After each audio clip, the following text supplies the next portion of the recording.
Dear student, we are discuss about the human health plus 2 biology. In this lecture, we are discuss about AIDS, transmission of AIDS, life cycle of AIDS, HIV virus, life and prevention and control of the AIDS and component of the immune system. तो student हम जानते हैं कि AIDS जो होता है उसकी full form है acquired immuno deficiency syndromes. AIDS जो होता है वो एक वायरस से होता है जिसका नाम है रेट्रोवायरस, जो आपका HIV वायरस जो रेट्रोवायरस की क्लास से ग्रुप से संबंध रखता है। तो सबसे पहले एड्स USA के अंदर स्टार्ट हुआ था, तो it is was first reported, हम यहाँ पर लिखेंगे फर्स्ट रिपोर्टेड इन USA के अंदर इसकी स्टार्टिंग हुई थी 1981 के अंदर, और इसका काज था HIV वायरस। स्टूडेंट 1981 के अंदर एड्स स्टार्ट हुआ था। सेकंड पॉइंट ये है स्टूडेंट, ये एड्स जो होता है HIV वायरस से होता है। HIV वायरस यानी कि ह्यूमन इम्यूनो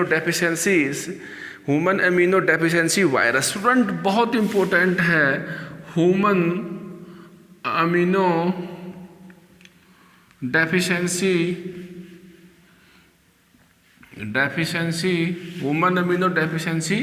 वायरस। ये वायरस है जो मानव की इम्यूनिटी को कमज़ोर कर देता है, लिम्फोसाइट सेल को कम कर देता है, जिससे उस व्यक्ति को, उस इन्फेक्टेड पर्सन को multiple bacterial disease, viral disease और अनेक तरह के इन्फेक्शन हो जाते हैं, और ज़्यादा बीमारी होने के कारण, इम्यून सिस्टम कमज़ोर होने के कारण उसकी डेथ हो जाती है। ओके स्टूडेंट, ये सिंपल है। एड्स 5 नंबर के अंदर आता है ये +2 के अंदर। And HIV virus is belong to the retrovirus group से संबंध रखता है ये। स्टूडेंट बहुत इंपॉर्टेंट है। और एड्स जो होता है स्टूडेंट, इसके पास जेनेटिक मटेरियल होता है RNA।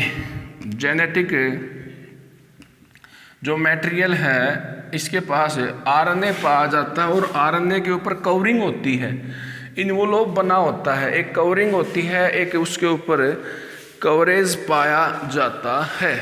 ओके, RNA के ऊपर RNA क्लोज होता है। कैसा होता है? Close. And RNA genomic material close in the envelopes. Transmission student कैसे फैलता है? ट्रांसमिशन बहुत इंपॉर्टेंट है। आपको पता है ये तो बेटा हमारा जैसे कि कोई ऑर्गेनाइजेशन है, स्वास्थ्य WHO है, NRHM है, चाइल्ड हेल्थ इम्प्रूवमेंट, दीवारों पर लिखा हुआ होता है, सरकारी हॉस्पिटल होता है कि एड्स कैसे फैलता है? By the sexual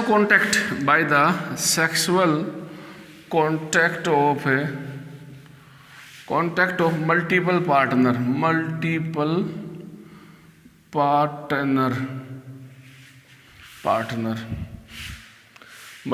partner. Second बता रहा क्या है कि एड्स जो होता है वो ब्लड के ट्रांसफ्यूजन से भी होता है। यदि किसी ने ब्लड दिया, उसको एड्स है, और उसका ब्लड यदि हेल्दी व्यक्ति को हम लगा देते हैं, उसको उसकी बॉडी में डाल देते हैं, तो उसको एड्स हो जाता है बाय द ट्रांसफ्यूजन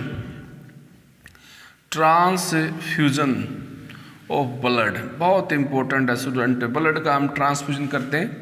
और कोई व्यक्ति ड्रग लेता है, इंजेक्शन लेता है, शेयरिंग द इन्फेक्टेड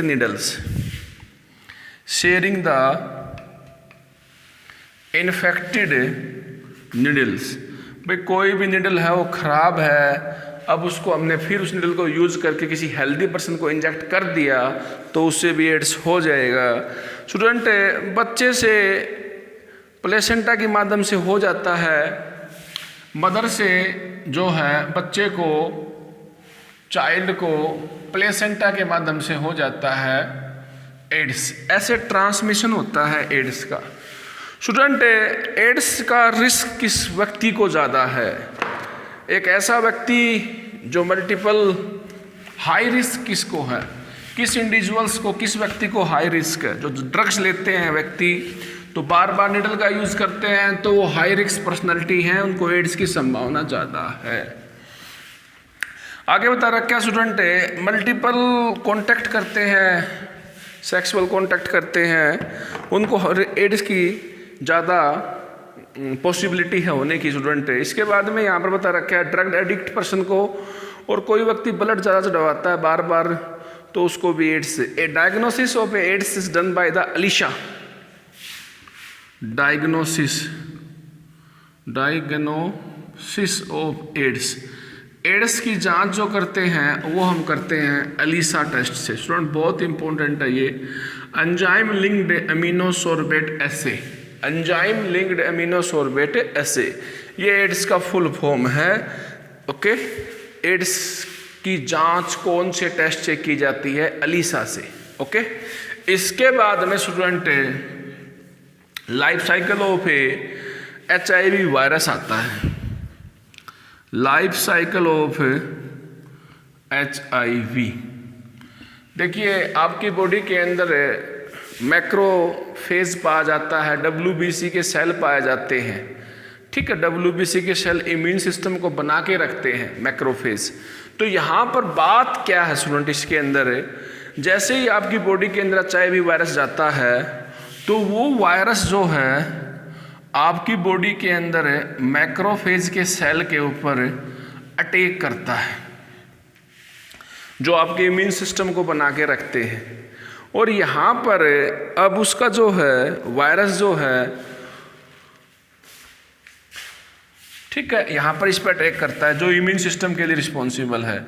और यहाँ पर हम एक बात बता दें कि हमने बताया था कि RNA जेनेटिक मटेरियल्स होता है वायरस के अंदर। अब यहाँ पर RNA से DNA बनता है, तो ये प्रोसेस उल्टा हो जाता है। नॉर्मली DNA से RNA बनता है, तो इस प्रोसेस को हम बोलते हैं reverse transcriptase, reverse transcriptase, reverse transcriptase. Okay, इसे हम रिवर्स ट्रांसक्रिप्टेज के नाम से जानते हैं। प्रोसेस है ये, हमारा एक एंजाइम है, तो उससे हमारा जो है RNA जो है वो DNA के अंदर, वायरल DNA के अंदर कन्वर्ट हो जाता है। ये आपका DNA कैसा है? वायरल। ओके, प्रोसेस उल्टा है, एंजाइम है रिवर्स ट्रांसक्रिप्टेज। अब ये वायरल DNA जो होता है नॉर्मल बॉडी सेल के साथ, होस्ट सेल के साथ अटैक करता है और उसमें वायरस पैदा कर देता है। अब ये वायरल DNA जो है आपके होस्ट सेल के साथ प्ले करता है और उसमें वायरल DNA बना देता है, न्यूक्लियस में जाके वायरल DNA बना देता है। ठीक है, RNA से आपका क्या बन गया यहाँ पर? DNA, viral DNA। अब ये वायरल DNA आपकी बॉडी के अंदर जाएंगे, एनिमल सेल के ऊपर अटैक करेंगे और यहाँ वहाँ पर वायरल DNA बना देंगे। अब वायरल DNA बनने से आपके वहाँ पर वायरस के पार्टिकल्सों का एक स्टोरेज हाउस बन जाएगा। Macrophage continues to produce the virus particles. तो बहुत ज़्यादा वायरल DNA बनने से आपकी बॉडी के अंदर वायरल पार्टिकल बनेंगे, वायरल पार्टिकल। ठीक है, वायरल पार्टिकल बनेंगे, उनकी असेंबली बन जाएगा, उनका ग्रुप बन जाएगा। और वो वायरल पार्टिकल जो हैं आपकी बॉडी के अंदर, सबसे इम्पोर्टेंट पॉइंट है, टी लिम्फोसाइट्स के ऊपर अटैक करेंगे। और टी लिम्फोसाइट इम्यूनिटी के लिए रिस्पॉन्सिबल होता है, और यहाँ से आपकी इम्यूनिटी कमज़ोर हो जाएगी और आप मल्टीपल इन्फेक्शन का शिकार हो जाओगे और फाइनली आपकी डेथ हो जाएगी। तो ये बेटा लाइफ साइकिल ऑफ आपका HIV virus. And decrease the number of T lymphocyte immunity will be decrease. A person is suffering from the multiple bacterial disease, parasitic disease, viral disease, fungal disease, काफ़ी बीमारी हो जाएंगी। तो T lymphocyte is responsible for the immune system. Okay, अब last में student आता है prevention. WHO ने क्या बताया है? यदि आप ब्लड का यूज कर रहे हो तो ब्लड बैंक से लें। ओके, और ब्लड बैंक से आप लें, उसमें वहाँ पर एड्स का HIV वायरस है, making the blood from the blood bank से फ्रॉम द HIV। कॉन्डोम का यूज करें, फ्री डिस्ट्रीब्यूशन सेक्सुअल कॉन्टैक्ट के लिए। जो ड्रग अब्यूज़ हैं उनको कंट्रोल करें, जो बैन है उनको कंट्रोल करें। नशे के लिए स्टूडेंट यूज़ करते हैं इनको। तो इसमें यहाँ पर हमने एड्स के लिए यहाँ पर नॉन गवर्नमेंटल ऑर्गेनाइजेशन भी बनाई हुई है जो लोगों को जागरूक करती है। हमें अवेयरनेस पैदा करनी चाहिए, एजुकेशन को बढ़ावा देना चाहिए। जो एडोलसेंट स्टूडेंट हैं उनको एड्स के बारे में बताना चाहिए। Okay, this is all story about the AIDS. अब स्टूडेंट, अब हमने एक टॉपिक और लिख रखा है, इम्यून सिस्टम्स। ध्यान से सुनना, ये भी इम्यून सिस्टम के अंदर उसके कंपोनेंट पाए जाते हैं, जैसे कि लिम्फाइड ऑर्गन्स। जो कंपोनेंट पाए जाते हैं इम्यून सिस्टम के, जैसे कि लिम्फाइड ऑर्गन्स इम्यूनिटी को बढ़ाएंगे। लिम्फोसाइट की संख्या को बढ़ाएंगे, आपकी बॉडी के अंदर जो है रोग प्रतिरोधक क्षमता को बढ़ाएंगे। कंपोनेंट ऑफ इम्यून सिस्टम में लिम्फाइड ऑर्गन है। लिम्फाइड ऑर्गन के बारे में ही डिटेल है। लिम्फाइड ऑर्गन को दो भागों में क्लासिफाई किया गया है, प्राइमरी एंड सेकेंडरी। प्राइमरी के अंदर आपका आता है बोन मैरो और थाइमस। प्राइमरी लिम्फाइड्स के अंदर आता है आपका बोन मैरो और आपका थाइमस। थाइमस ये ग्लैंड होती है बेटा, बच्चों में बड़ा साइज होता है, बूढ़ों में छोटा साइज होता है, इम्यूनिटी के लिए रिस्पॉन्सिबल है। ये आपकी जो ग्लैंड्स होती है यहाँ पर जो है लोकेशन जो इसकी है नियर द हार्ट पाई जाती है, और ये ब्रेस्ट बोन होती है उसके नीचे पाई जाती है, ब्रेस्ट बोन के नीचे हार्ट के पास पाई जाती है। इसका साइज बड़ा होता है, बूढ़ों के अंदर छोटा होता है, एज के साथ घट जाता है। ये टी लिम्फोसाइट्स को बनाती है, उसका मैचुरेशन करती है, उसका डेवलपमेंट करती है, कहने का मतलब इम्यूनिटी बढ़ाती है। ऐसे स्टूडेंट बोन मैरो है। बोन मैरो भी आपका प्राइमरी लिम्फोइड ऑर्गन होते हैं जहाँ पर आपका हर प्रकार का सेल बनता है। जो आपकी हड्डी होती है, हड्डी में बीच में जो खोखला भाग होता है उसे बोन मैरो बोलते हैं। वहाँ पर प्रत्येक सेल बनता है आपका आरबीसी, डब्ल्यूबीसी, लिम्फाइड्स। ओके, ये भी यहाँ पर बी लिम्फोसाइट्स का डेवलपमेंट मैचुरेशन के काम आती है। दोनों का काम एक जैसा है, इम्यूनिटी को बढ़ाना है। किसको बढ़ाना है? इम्यूनिटी को। This is all about the primary lymphoids organ. Secondary lymphoid organs के अंदर आता है स्टूडेंट आपका स्प्लीन, लिम्फ नोड। मैंने क्या बताया बेटा? स्प्लीन और आपका लिम्फ नोड, और आपका एक और है यहाँ पर माल्ट। ये आपका सेकेंडरी लिम्फाइड ऑर्गन है। Secondary lymphoid organs. स्प्लीन क्या काम करता है, और आपका देखिए अब लिम्फ नोड क्या काम करता है, माल्ट क्या काम करता है। देखिए स्प्लीन के बारे में स्टूडेंट साफ साफ पता आपको, इसकी बीन शेप होती है, इसमें लिम्फोसाइट और फैगोसाइट से लिम्फोसाइट और फैगोसाइट नेचर का होता है। ओके, स्प्लीन जो होता है आपका फिल्टर का काम करता है ब्लड का, और ये रिजर्वर ऑफ एरिथ्रोसाइट यानी कि आरबीसी के नाम से जाना जाता है। स्प्लीन को रिजर्वर ऑफ एरिथ्रोसाइट के नाम से जानते हैं, और ये ब्लड को फिल्टर करता है, बैक्टीरिया को बाहर निकालता है, ट्रैप करता है उसको। स्प्लीन के बारे में हमने बता दिया। लिम्फ नोड जो होता है स्टूडेंट, लिम्फ नोड एक स्मॉल स्ट्रक्चर होती है जो लिम्फेटिक ऑर्गन है, लिम्फेटिक सिस्टम के साथ साथ पाई जाती है।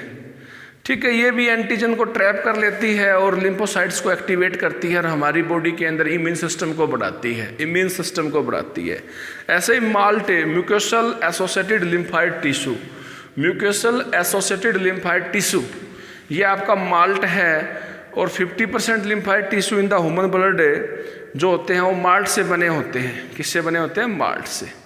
तो स्टूडेंट हमने ये बता दिया आपको कि एड्स क्या है, और आपका कंपोनेंट ऑफ इम्यून सिस्टम के अंदर लिम्फ आता है, लिम्फाइड ऑर्गन्स आते हैं, इम्यून सेल आते हैं, सोलुबल मॉलिक्यूल्स यानी कि एंटीबॉडी आते हैं। क्या आते हैं? एंटीबॉडी। और आपका लिम्फाइड टिश्यू आता है। क्या आता है? लिम्फाइड टिश्यू, जो इम्यून सिस्टम को बढ़ावा करते हैं। लिम्फाइड ऑर्गन, लिम्फाइड टिश्यू, कुछ प्रोटीन आते हैं सोलुबल जिसे हम एंटीबॉडी के नाम से जानते हैं, कुछ सेल आते हैं।